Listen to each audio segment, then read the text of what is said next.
He's been down with them from the Premier League. He's helped them back up. That's a lovely touch from Raul Jimenez.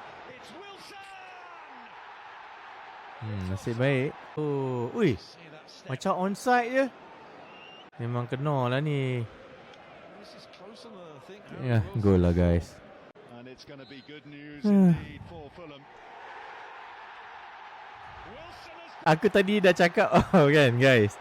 Aku baru cakap sebelum game tadi Harry Wilson.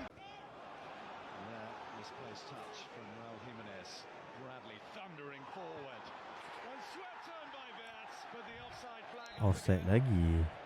Gol? Gol lah. Macam mana boleh gol?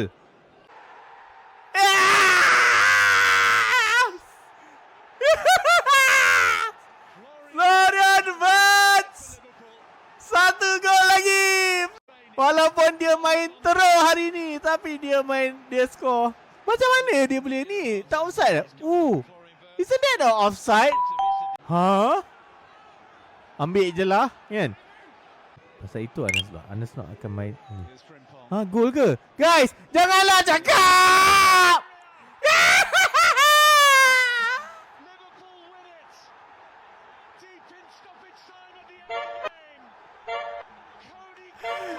Felix! Aku dah cakap dah Felix. Mulut aku ni masin. Kita kutuk apa? Memang betul dia skor. Gakpo skor guys. Gol ke? Gol ke? Janganlah cakap gol. Janganlah cakap gol. Tak nak.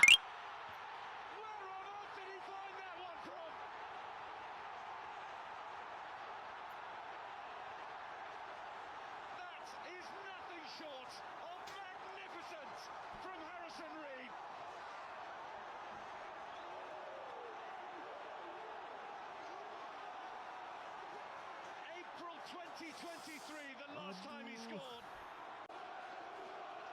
What a strike! He can't believe it. No one in Craven Cottage can believe it. He just thought, I'm going to have a go. His 203rd appearance for the club. He's only scored 3 goals before today. Liverpool thought they'd won it. Most inside Craven Cottage thought they'd won it, but that man had other ideas. Macam mana boleh gol? From Harrison